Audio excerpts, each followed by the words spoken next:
When I agreed to cover the overnight shift at the self-storage facility out on County Road 9, I thought I was doing my coworker a favor.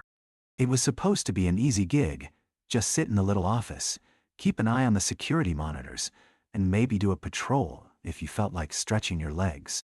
I'd never spent a night out there before, though. Not alone.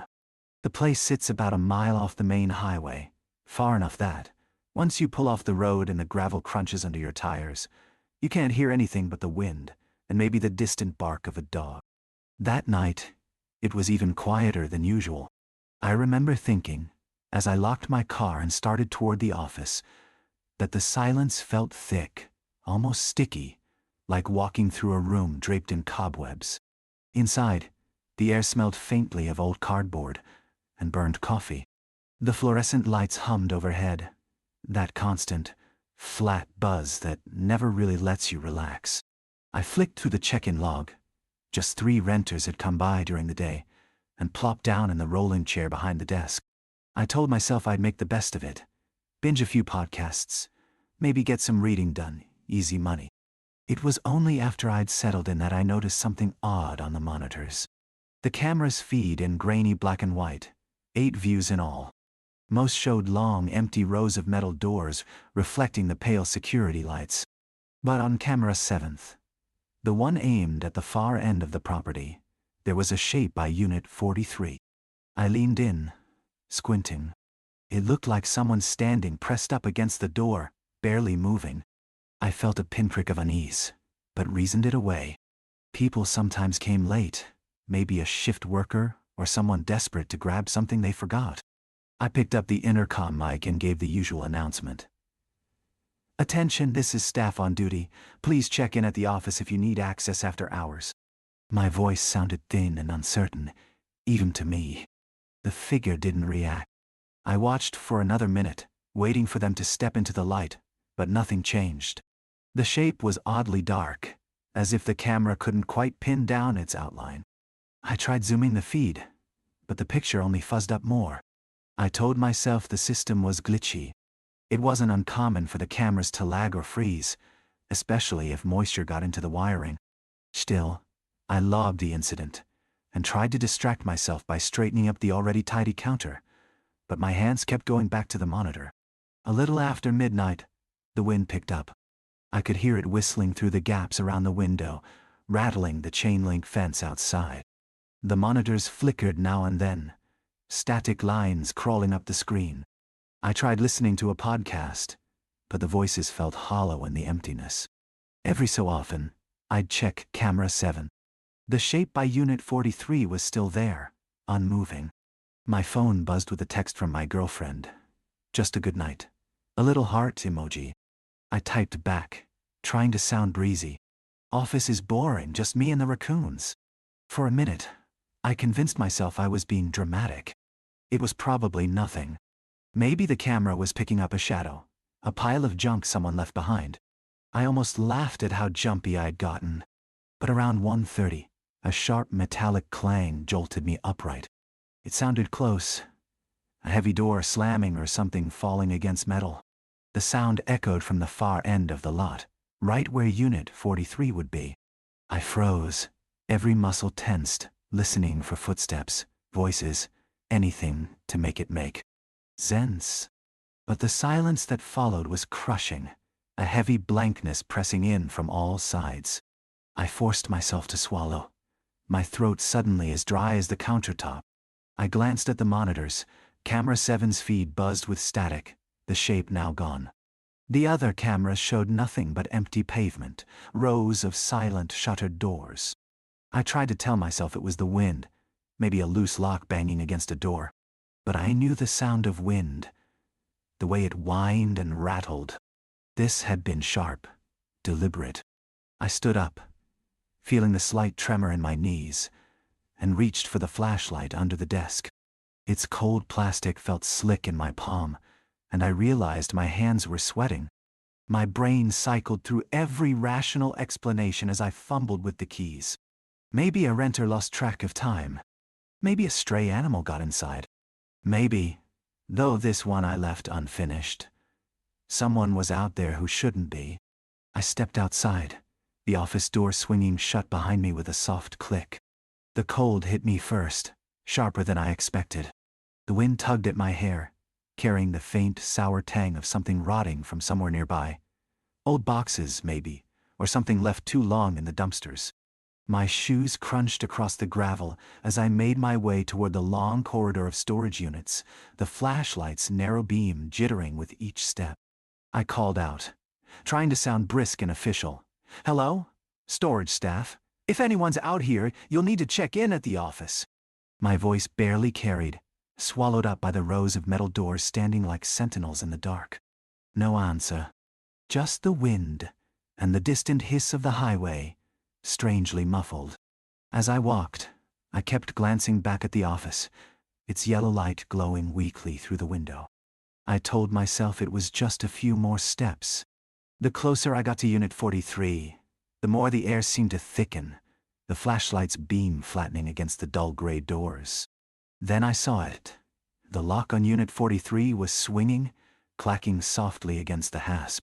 The padlock was still there, but the shank was unlatched, as if someone had just let go. I stopped a few feet away, shining the light up and down the row. Nothing moved. No sign of anyone. But I felt something, a prickling, crawling sensation along the back of my neck, as if I'd stepped into a space where I wasn't wanted. I tried the padlock. It was cold and slick, but intact. The door hadn't been forced. I told myself a renter must have forgotten to lock it, though I'd seen that shadowy figure pressed against this very door minutes before. I scribbled a note on my phone to check the log in the morning, then turned to head back, and nearly dropped the flashlight. There was a sound behind me, brisk and impossibly soft, the faint scrape of something sliding inside one of the units further down.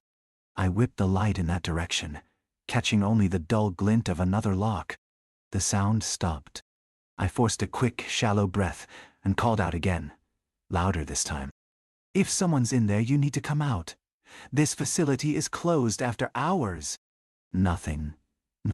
The silence settled again, so dense it almost felt like pressure against my ears. As I started back, something caught my eye, a thin, dark smear on the concrete, just beneath the edge of Unit 43's door. It looked fresh, almost like oil, but blacker, thicker. I crouched down, trying to see inside. The gap beneath the door was barely enough for the beam of my flashlight, but the concrete inside looked undisturbed, dust swirling gently in the draft.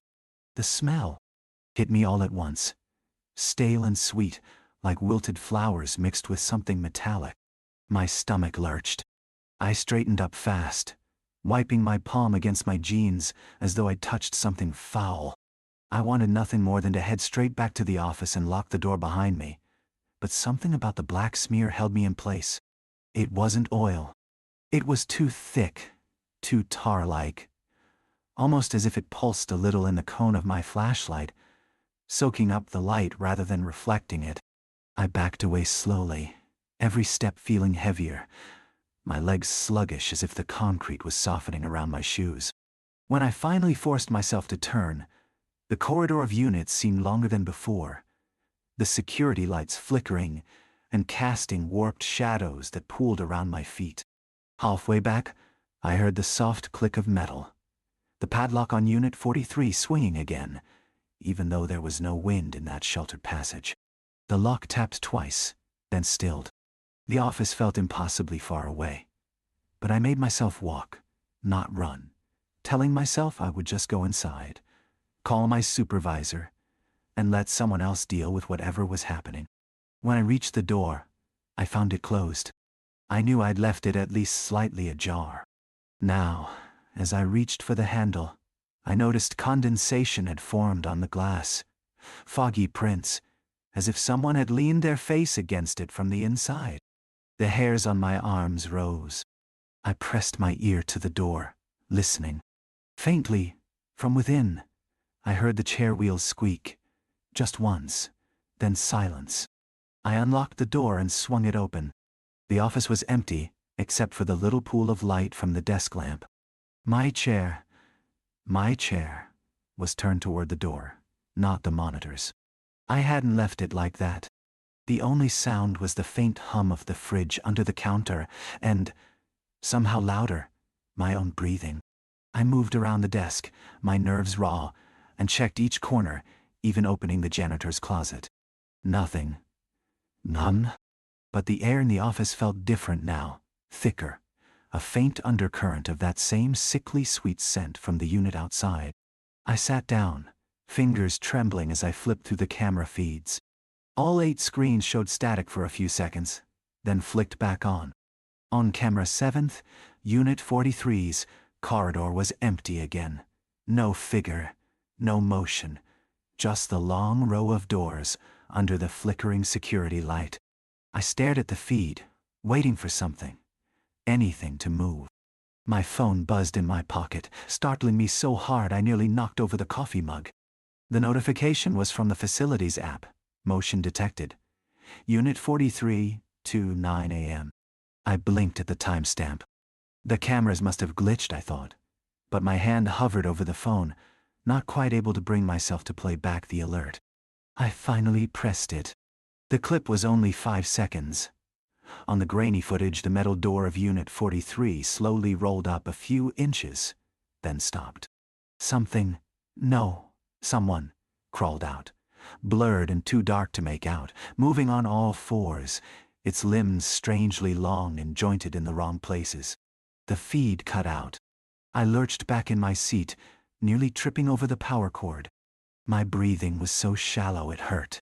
I forced myself to stand, repeating over and over that it was a trick of the light, a camera malfunction, something explainable if I just checked in person. But everything in me screamed that opening that door again was the worst thing I could do. I grabbed my keys and phone and stepped outside, determined to get to my car. Just as I rounded the dial,